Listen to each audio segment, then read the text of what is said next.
Et nous continuons à parler de la RDC avec un homme qui suscite beaucoup de fantasmes. Il est jeune, à la tête d'une des plus grandes collections privées d'art africain, homme d'affaires, époux d'Isabel dos Santos, la fille de l'ancien président angolais. Aujourd'hui, il préside le mouvement citoyen Les Congolais debout. Quel est son projet politique pour le pays? Ce soir, nous sommes avec Sindika Dokolo. Bonsoir. Bonsoir. Merci d'avoir accepté notre invitation. Alors, une première question, vous avez lancé ce mouvement il y a 2 ans à peu près. Oui. Avec quel objectif? Les Congolais debout, c'est un regroupement de Congolais qui, face aux difficultés que traverse le Congo, a décidé qu'on ne pouvait plus rester les bras croisés. Et on se définit, on prône en fait la dignité des Congolais par le respect d'une certaine culture citoyenne et de nos libertés civiles et politiques, et notamment notre droit à avoir des élections démocratiques à des délais réguliers, et les délais qui sont prévus par notre Constitution. Et on est maintenant 1,5 million déjà de membres régulièrement engagés. À côté d'autres membres de l'opposition importants, je parle de Tshisekedi, de Katumbi, vous demandez le départ du président Kabila, que les élections soient organisées. Est-ce que c'est un mouvement citoyen, les Congolais debout, ou un mouvement politique? C'est un mouvement citoyen, on est apolitique, c'est-à-dire qu'il y a des différentes tendances qui sont présentes parmi nous. Et on s'engage toujours sur la base de principes et de valeurs plutôt que sur la base d'individus. Nous, on se bat avant tout pour pouvoir avoir des élections normales. C'est ce qu'on cherche en fait pour le Congo, une vie citoyenne normale. On pense que c'est légitime de demander ça aujourd'hui. On a des textes et une constitution qui nous garantissent un certain nombre de droits. Et on considère que M. Kabila n'a pas le droit de faire fi de son serment constitutionnel et de nous amener dans une aventure aujourd'hui qui réellement est en train de faire basculer le Congo dans le chaos. Vous avez bien connu le président Kabila. Vous avez le même âge d'ailleurs, vous faites partie de la même génération, vous l'avez longtemps fréquenté. Il était présent à votre mariage, c'est un fait qui est connu. À partir de quand, à partir de quel événement précis est-ce qu'il vous a semblé qu'il n'était plus fréquentable? Mais il ne s'agit pas de plus fréquentable. Aujourd'hui, M. Kabila, c'est le président du Congo. Il a l'impérium de facto. Moi, personnellement, j'ai décidé que je ne pouvais plus rester les bras croisés parce que j'ai été témoin des souffrances des réfugiés congolais qui avaient fui les violences du Kasaï. Et réellement, j'ai été choqué lorsque j'ai écouté ces témoignages et j'ai compris clairement que le gouvernement de M. Kabila était soit en train d'instrumentaliser, soit presque de laisser faire ou peut-être même de coordonner ces violences sur les populations. On parle vraiment de gens avec des membres coupés, arrachés, une vraie terreur, une vraie violence d'État. Et ça me semblait impensable de rester les bras croisés. C'est le cas de tous les Congolais debout qui se sont joints à moi dans ce combat.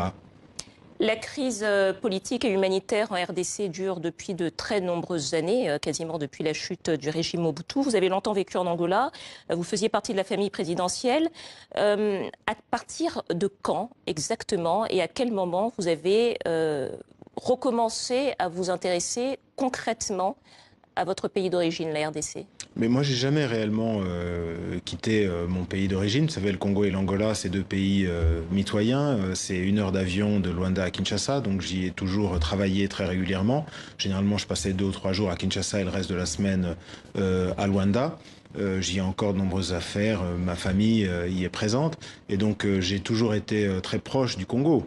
Par contre, effectivement, j'ai décidé de m'engager publiquement à partir du moment, effectivement, où il m'a semblé que j'avais un rôle important à jouer et peut-être que je pouvais derrière moi entraîner certaines énergies, certaines idées, incarner peut-être une certaine ambition qu'on a par rapport à notre pays, à nos dirigeants. Et puis, ça s'est fait progressivement et comme je vous l'ai dit, quand je me suis rendu compte que M. Kabila était parti dans une logique presque de suicide collectif, en organisant des reports et des reports de nos élections, en fragilisant notre État, nos institutions, je me suis dit qu'en tant que Congolais, il m'était impossible de rester plus longtemps silencieux. Cet engagement pour le Congo, il était peu présent au moment où vous viviez en Angola. Il est devenu beaucoup plus fort au moment où finalement votre famille, votre belle famille n'était plus aux affaires en Angola. Est-ce que les deux sont liés? Non, comme je vous le dis, ça remonte, ma décision remonte exactement à cette visite que j'ai faite dans le nord de l'Angola. Il y avait je crois près de 30 000 réfugiés congolais. Et lorsqu'ils nous ont expliqué effectivement que les Kamina-Nsapu, qui sont donc ces rebelles qui sont censés être d'origine Luba, donc qui parlent cette langue, le Chiluba, et lorsqu'ils nous ont dit que leurs assaillants et leurs tortionnaires ne parlaient pas Chiluba mais qui parlaient Swahili, je me suis tout de suite rendu compte qu'il y avait effectivement une manipulation, disons un crime d'État qui était en cours, et ça me semblait inacceptable. Ça a été pour vous le moment marquant? Ça a été le déclencheur, effectivement. C'est-à-dire qu'il y avait un moment... Certains vous reprochent de ne jamais avoir réagi, par exemple, lorsque des Congolais en Angola étaient expulsés, manu militari, et que vous étiez finalement très proche du pouvoir. Mais que, étrangement, vous avez recommencé, d'un point de vue des observateurs, à vous intéresser à la RDC au moment où votre épouse a quitté la Sonangol, au moment où votre beau-père a quitté le pouvoir. Pourquoi n'avoir jamais finalement exprimé cet attachement au Congo auparavant? Je pense que c'est pas le cas. Peut-être ça a été moins visible publiquement. Vous savez, j'ai plusieurs associations dans le domaine caritatif notamment, et je suis très présent. J'étais très présent au Congo à soutenir de nombreuses initiatives. Peut-être ça a été moins public, et peut-être que cet aspect-là de ma personne et mes liens avec le pouvoir angolais étaient peut-être plus intéressants ou plus visibles à cette époque-là. Mais ça fait un moment que je suis présent dans différents domaines au Congo, et notamment dans celui de la solidarité. Et puis, il y a des crimes, tous les crimes ne sont pas comparables. C'est vrai qu'il y a eu beaucoup d'excès qui ont été commis et de tragédies humaines lorsque mes compatriotes ont été rapatriés ou expulsés vers le Congo. C'est en aucune mesure comparable avec la gravité des crimes qui ont été commis contre les populations du Kasaï. Une question sur le poids de l'Angola, c'est la grande puissance militaire de la région aujourd'hui. On sait que sur le continent, les crises politiques se règlent de plus en plus, et surtout par des négociations entre chefs d'État. L'Angola est intervenu plusieurs fois en RDC d'ailleurs, en aide au pouvoir Kabila. Moïse Katumbi entretient déjà d'excellentes relations avec l'Afrique du Sud, qui est l'autre très grande puissance régionale. Vous avez également vos réseaux en Angola. Vous êtes très proche de Moïse Katumbi, vous l'avez dit à plusieurs reprises. Vous êtes proche aussi de Félix Tshisekedi.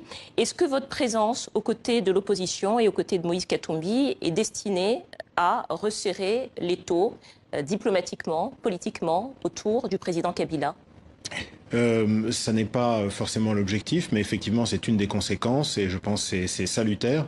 On connaît bien la méthode Kabila entre guillemets, c'est-à-dire que dans les prochains mois, vous savez qu'on doit avoir des élections normalement à la fin de l'année, le 23 décembre 2018. Ce sont des élections qui ont été reportées déjà à 2 reprises. Monsieur Kabila devait normalement quitter le pouvoir en décembre 2016, je le rappelle, et là maintenant on va nous réorganiser très vraisemblablement un nouveau dialogue. On nous prépare des élections par la commission électorale. Est-ce que votre présence et vos réseaux en Angola peuvent avoir un poids ou peuvent aider ? Je ne sais pas, mais en tout cas, j'y mettrai toutes mes énergies et toute ma force. Et aujourd'hui, c'est très important. Le peuple congolais, c'est un peuple, comme je dis, qui est un peuple en danger. Et donc, je voudrais pas être complice de cette trahison vis-à-vis de cette attente du peuple congolais. Et puis, il y a, comme je le disais à l'instant, une grande importance de dire stop à M. Kabila. On ne peut pas continuer de lui donner des bonus à chaque fois qu'il sabote les élections. Là, maintenant, vous savez, on nous a sorti les machines à voter. On nous a sorti maintenant un fichier qui est rempli, je crois, 6 millions déjà d'électeurs qui sont très suspects, ou des enfants, des bébés, des étrangers, des doublons et que sais-je encore. Alors, M. Kabila, comme d'habitude, va nous mettre en face d'un choix qui est un peu cornélien. Soit on le laisse organiser ses élections qui gagnera évidemment haut la main, soit on lui dit stop, et alors il pourra peut-être invoquer un report supplémentaire, ce qui n'est pas acceptable. Dernière question, en quelques mots, on est au terme de notre interview. Comment est-ce que vous voyez et où vous vous voyez dans 2 ans ? Écoutez, j'espère que je me vois dans un Congo qui aura connu des élections, et quel que soit le vainqueur, j'espère en tout cas qu'on aura cette fois-ci respecté le droit des Congolais à choisir leurs dirigeants. Sindika Dokolo, président du mouvement Les Congolais Debout, merci d'avoir répondu à nos questions.